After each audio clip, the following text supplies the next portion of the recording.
बिस्मिल्लाहिर्रहमानिर्रहीम। अस्सलाम वालेकुम स्टूडेंट।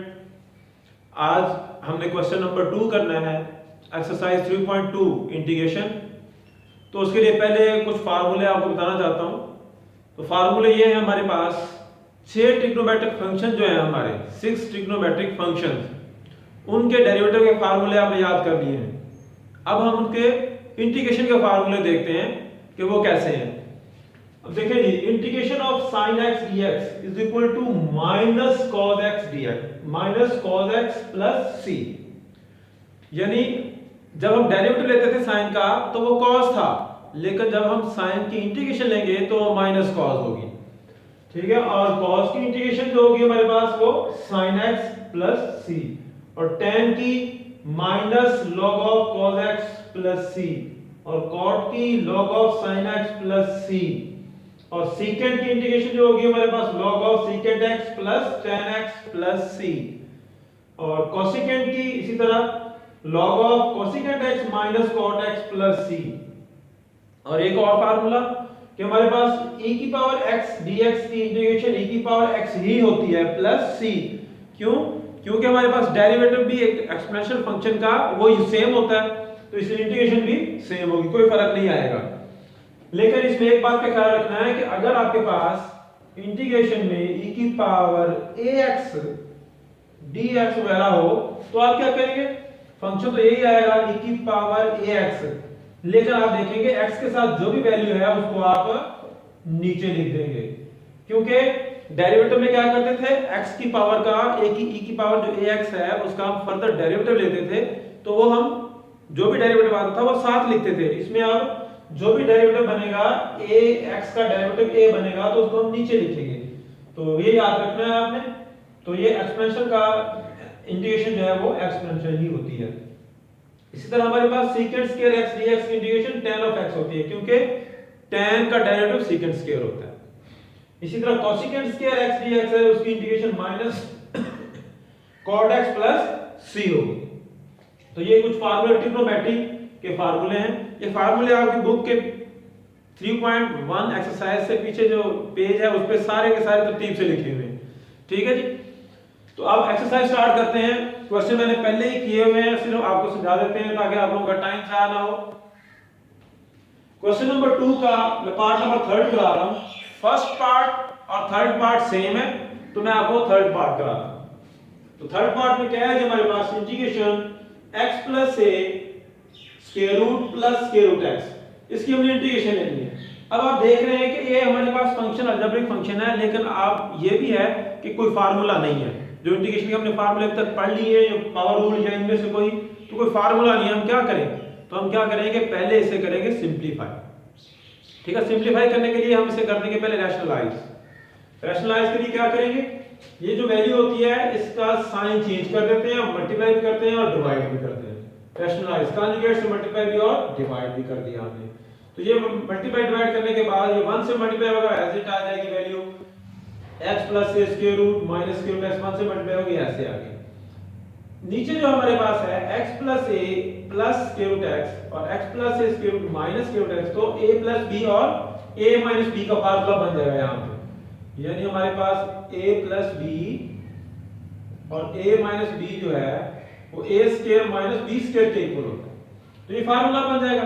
तो a square minus b square formula बन गया। अब होगा क्या, स्क्वायर से स्क्वायर रूट कैंसिल हो जाएगा और नीचे बचेगा x plus a minus x, ऊपर वही वैल्यू सेम वैल्यू। अब x से x पे आएगी हमारे पास, कैंसिल आउट हो जाएगा और नीचे बचा सिर्फ a, और वो है कांस्टेंट। उस कांस्टेंट को हम बाहर ले जाएंगे 1 ओवर a, और ये x प्लस a की पावर है 1/2। ठीक है जी, 1/2 dx और माइनस x की पावर 1/2 dx, अलग अलग इंटीग्रेशन ले लिया हमने। ठीक है जी, अब यहाँ पे हमारे पास ये सिंपल फंक्शन बन गया है, और सिंपल जो हमने क्वेश्चन नंबर 1 में किया था, क्वेश्चन नंबर 1 की सारी वैल्यू बन गई हमारे पास। तो अब यहाँ पे पावर रूल लग सकता है 1 over a, x plus a की पावर 1/2 प्लस 1, 1/2 प्लस 1, और नीचे भी 1/2 प्लस 1। ठीक है, 1/2 प्लस 1 आ गया, लेकिन अब जनरल फार्मूला लगाया है तो x के साथ 1 है, तो 1 को नीचे लिखें या ना लिखें कोई फर्क नहीं पड़ता। ठीक है, माइनस x की power 1/2 plus 1, 1/2 plus 1 over 1/2 plus 1 plus c। ये 3/2 हो जाएगी पावर, ये भी 3/2 हो जाएगी, 3/2 ओवर 3/2, 3/2 ओवर 3/2। 3/2 को हम कॉमन ले लेंगे और 2 ऊपर चला जाएगा, तो ऊपर 2/3 और ये था, और ये हमारे पास वैसे का वैसे आ गया प्लस c, और ये हमारे पास एक आंसर आ गया। ये शॉर्ट में भी आ सकता है क्वेश्चन और लॉन्ग में भी आ सकता है, इंपॉर्टेंट क्वेश्चन है। इसी तरह हमारे पास सेकंड पार्ट जो है इंपॉर्टेंट है, ये भी शॉर्ट क्वेश्चन के हवाले से। तो अब ये देखिए 1 - x² 1 + x² अलजेब्रिक फंक्शन है। तो इसको आप देखें, ये हमारे पास एक इम्प्रॉपर फ्रैक्शन है, नीचे भी पॉलिनोमियल है, ऊपर भी पॉलिनोमियल है। तो इस सूरत में ऐसे क्वेश्चन जब आएंगे हमारे पास, तो आप क्या करेंगे, उसको आप डिवाइड कर देंगे और उसे प्रॉपर बना देंगे। प्रॉपर बनाने के बाद फिर देखेंगे उसकी इंटीग्रेशन कैसे लेंगे। तो क्या किया, 1 - x divide by 1 + x, divide कर दिया मैंने। साथ में -x² है और ये +x² है, तो -1 से डिवाइड होगा, तो -1 से करें मल्टीप्लाई, तो -x और -x², तो नीचे साइन चेंज हो गया, 1 + 1 2 हो गया, और ये x² से x² कैंसिल हो गया, तो ये डिवाइड हो गया। अब हमारे पास आंसर आया है -1, तो आंसर लिखा प्लस रिमाइंडर 2 और डिवाइजर 1 + x², ये दो वैल्यूज, और ये हमारे पास जो है फ्रिक्शन जो है ये प्रॉपर फ्रिक्शन बन गई, ठीक है।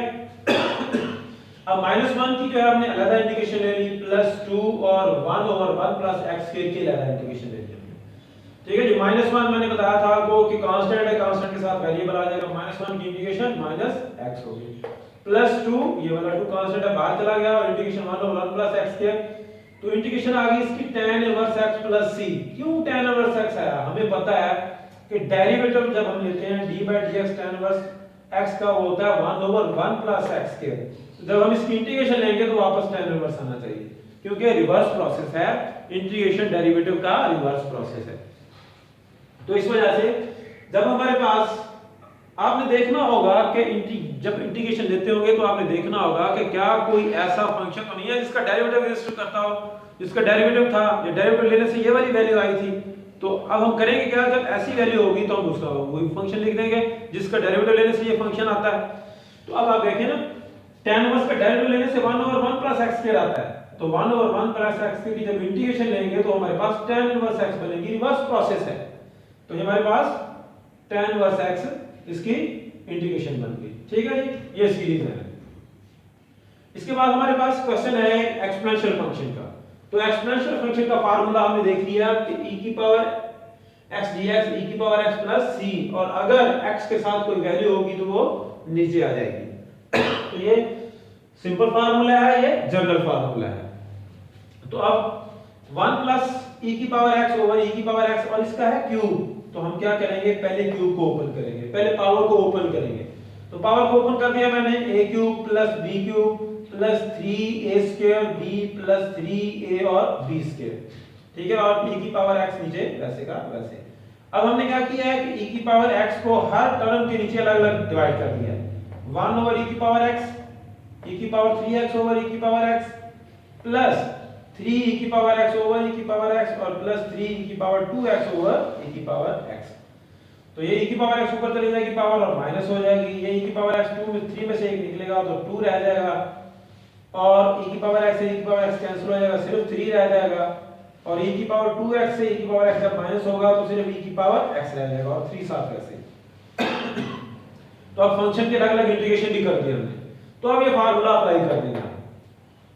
तो e⁻−x, तो e⁻−x तो -x वैसे आ गया, लेकिन x के साथ -1 है तो -1 नीचे लिख दें, नीचे लिख दें, या आप उसे कैंसिल आउट करके, क्योंकि -1 है इसलिए माइनस स्टार्ट में लिख सकते हैं, कोई हर्ज नहीं है, तो माइनस स्टार्ट में लिख दें, प्लस e⁻2x वैसे ही फंक्शन वैसे ही, लेकिन x के साथ 2 है साथ में 2 नीचे आ गया, प्लस 3 और x प्लस 3 और e⁻x की इंटीग्रेशन e⁻x और प्लस c, ये इसका आंसर आ गया, ठीक है जी।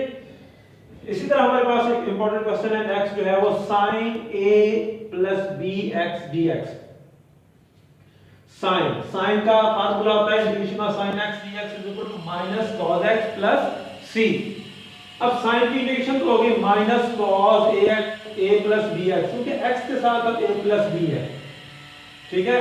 तो ए प्लस बी एक्स ओवर ए प्लस बी प्लस सी इसकी इंटीग्रेशन आएगी। क्या? वो सिंपल फार्मूला है, सिंपल फार्मूला। और जनरल फार्मूला क्या होता है? रीजन ये है कि अगर हमारे पास इंटीग्रेशन साइन ए एक्स डी एक्स हो तो आंसर जो आएगा minus cos A x over A plus सी। क्यों? x के साथ जो भी वैल्यू होगी वो हम नीचे लिखेंगे। तो ये इसका जनरल फार्मूला बनता है इंटीग्रेशन का। sin x का जनरल फार्मूला क्या है? x के साथ जो भी वैल्यू होगी वो नीचे आएगी। ठीक है, ये देखें sin ax dx equal to minus cos ax over a, क्योंकि x के साथ a था। तो आप क्या करेंगे? जनरल फार्मूला याद रखेंगे साथ। जनरल फार्मूले में क्या होगा? a जो है x के साथ जो भी वैल्यू होगी वो नीचे आएगी। तो x के साथ अब हमारे पास a प्लस b था, तो a प्लस b नीचे आया और a की लाइन में हमारे पास आंसर आ गया इसका। ठीक है जी, ये इसका आंसर आ गया। नेक्स्ट क्वेश्चन जो है 7 पार्ट है। 7 पार्ट में आप देख रहे हैं 1 minus cos 2x square root और dx। अब कोई फार्मूला नहीं बनता, लेकिन आप देखेंगे कि इसका हम चैप्टर नंबर 10 में फर्स्ट ईयर में फार्मूले पढ़े थे, हाफ एंगल फार्मूले। तो पहले हम इसको सिंपलीफाई करेंगे, स्क्वायर रूट है, सिंपलीफाई करेंगे, सिंपल फंक्शन बनाएंगे तो इंटीग्रेशन आएगी। तो क्या करेंगे? 1 माइनस cos 2x dx है। तो आप क्या करें? ये देखें, आपने फार्मूला पढ़ा था half angle sin alpha by 2 is equal to square root plus minus था square root 1 minus cos alpha over 2 square. अगर आप यहां से स्क्वायर रूट हटाएंगे तो यहां स्क्वायर आ जाएगा और स्क्वायर रूट खत्म हो जाएगा। लेकिन यहां पे स्क्वायर रूट है। आप करेंगे क्या? फार्मूले को इस तरह याद रखते हैं कि यहाँ पे जो भी एंगल होता है उसका हाफ इधर होता है। यहाँ पे अगर एंगल अल्फा है तो यहाँ अल्फा बाय 2 होगा। यहाँ पे अगर 2 अल्फा है तो यहाँ पे अल्फा होगा, यानी इस एंगल को आप हाफ कर देंगे तो इधर वो एंगल होगा। इसी से हाफ एंगल फार्मूला होते हैं। अब स्क्वायर रूट 2 जो नीचे है इसको हम इस तरफ लेके आ सकते हैं, तो स्क्वायर रूट 2 इधर आ गया। sin alpha by 2 is equal to 1 minus cos alpha के इक्वल आ गया। अब इसी को देखें, इसी रिजल्ट को चेक करें, इसी के मुताबिक अगर मैं इसको लिखूं तो square root 2 sin x, 2x का जब हाफ करेंगे तो x बचेगा। जैसे अल्फा का हाफ करेंगे तो अल्फा ओवर 2, और 2x का जब हाफ करेंगे तो सिर्फ x बचेगा। तो स्क्वायर रूट 2 sin x और dx। अब आप क्या करेंगे? इसकी इंटीग्रेशन लेनी है, सिंपल फंक्शन बन गया। आप देखिए फार्मूला लगने से सिंपल फंक्शन बन गया। तो minus square root 2 cos x plus c, इसकी इंटीग्रेशन आ गई। sin की इंटीग्रेशन होती है माइनस cos, ये कांस्टेंट है साथ वैसे का वैसे। तो ये हमारे पास आंसर आ गया। ठीक है जी। तो इसी तरह हमारे पास पार्ट नंबर 9 है। अब उसकी यह है जी integration sin square x dx, integration sin square. अब sin स्क्वायर का इंटीग्रेशन का कोई फार्मूला नहीं होता, तो हमें इसे सिंपलीफाई करना पड़ेगा। तो सिंपलीफाई करने के लिए क्या करने का? फिर यही फार्मूला लगाना पड़ेगा। ये जो आपने देखा है, देखिए sin स्क्वायर x जो है, अगर मैं इसका स्क्वायर रूट खत्म कर दूं और यहां स्क्वायर आ जाएगा, अगर मैं यहां पे स्क्वायर रूट खत्म कर दूं तो वहां स्क्वायर आ जाएगा। sin square alpha by 2 1 minus cos alpha over 2। तो यही फार्मूला मैंने लगाया है 1 माइनस cos, क्योंकि यहां पे x है। ये देखिए यहां पे 2x था तो यहां sin x आया, तो वापस अगर जाएंगे तो यहां पे 2x आ जाएगा। तो sin स्क्वायर x की जगह मैंने पुट कर दिया 1 minus cos 2x divided by 2। ये फार्मूले की वजह से, इस रीजन की वजह से, हाफ एंगल की वजह से 1 माइनस cos 2x ओवर 2, ये 2 कांस्टेंट है, बाहर ले गया 1 ओवर 2 और 1 की इंटीग्रेशन अलग कर दी और cos 2x की इंटीग्रेशन अलग कर दी। अब ये सिंपल फंक्शन बन गया। अब आप देखें 1/2 ऐसे ही ब्रैकेट 1 की integration x minus cos 2x की इंटीग्रेशन क्या आएगी? cos का फार्मूला देखें, cos की इंटीग्रेशन होती है sin x, तो cos की इंटीग्रेशन आ गई sin 2x। लेकिन x के साथ यहाँ पे 2 मौजूद है, तो उस 2 को हम कहाँ लिखेंगे? नीचे लिखेंगे। और प्लस c, ये हमारे पास ये भी आंसर आ गया आपके पास। तो ये सिंपल, पहले आपने देखना होता है कि हमारे पास फंक्शन को सिंपलीफाई करें, किस तरह सिंपलीफाई करें, फार्मूला लगाएं कि हमारे पास फार्मूला में से कोई वैल्यू बने, तो फिर हम उसकी इंटीग्रेशन लें। ठीक है। तो नेक्स्ट पार्ट जो है आप देखें 13 पार्ट। तो 13 पार्ट आप देखें, 13 पार्ट में ना थोड़ी सी तरतीब हमने दी है। सबसे पहले फार्मूला यही बनेगा, फार्मूला यही है जो लिखा हुआ है, इसी को यूज करना है। तो मैंने माइनस ऊपर से कॉमन लिया है और वो हो गया 1 minus cos 2x over 1 plus cos 2x। अब अगर यहाँ पे sin अल्फा बाय 2 है तो यहाँ माइनस है, अगर cos स्क्वायर अल्फा बाय 2 आएगा तो यहाँ 1 प्लस cos अल्फा ओवर 2 हो जाएगा। sin और cos के फार्मूले में यही फर्क है कि cos square alpha by 2 is equal to 1 plus cos alpha divide by 2। Sine के फार्मूले में माइनस आता है, cos के फार्मूले में प्लस आता है। ठीक है, यहां से स्क्वायर हटाएंगे तो यहां भी स्क्वायर आ जाएगा।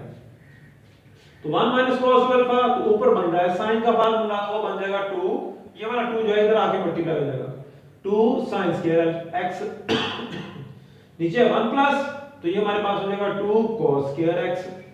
अब 2 से 2 जो है ये कैंसिल हो जाएगा। दोबारा सुन लें, ये वाला जो फार्मूला हमने लगाया वो यही फार्मूला है।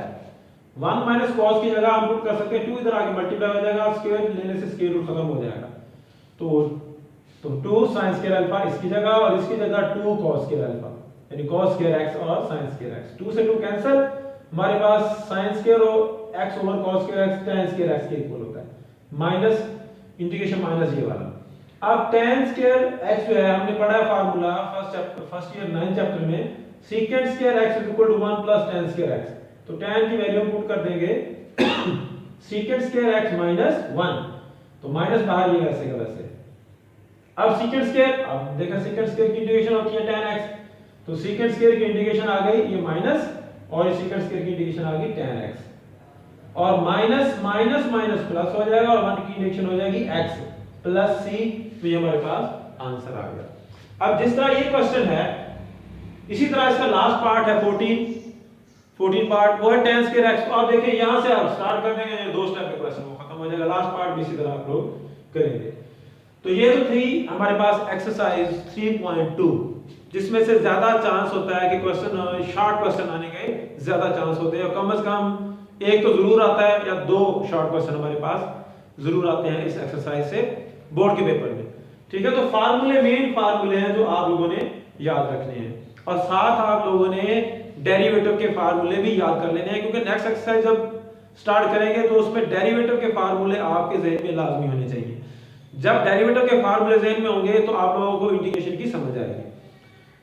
बार बार बताता हूं कि इंटीग्रेशन जो है वो डेरिवेटिव का रिवर्स प्रोसेस है। तो डेरिवेटिव करें और फिर इंटीग्रेशन के लेक्चर आप देखें, डेरिवेटिव के लेक्चर देखें पहले, उसको अच्छी तरह क्लियर करें और उसको तैयार करें, उसके बाद आप इंटीग्रेशन के लेक्चर देखें, तो आपको इंशाल्लाह ताला बहुत अच्छी समझ आएगी। ठीक है, अगर फिर भी कोई आप लोगों को प्रॉब्लम है तो आप कमेंट कर सकते हैं, मुझसे डायरेक्ट पूछ सकते हैं, लिंक दिया हुआ है, और आप लोगों को फोन नंबर व्हाट्सएप नंबर भी मेरा जो है वो लिंक में मौजूद होगा। ठीक है जी, अल्लाह हाफ़िज़।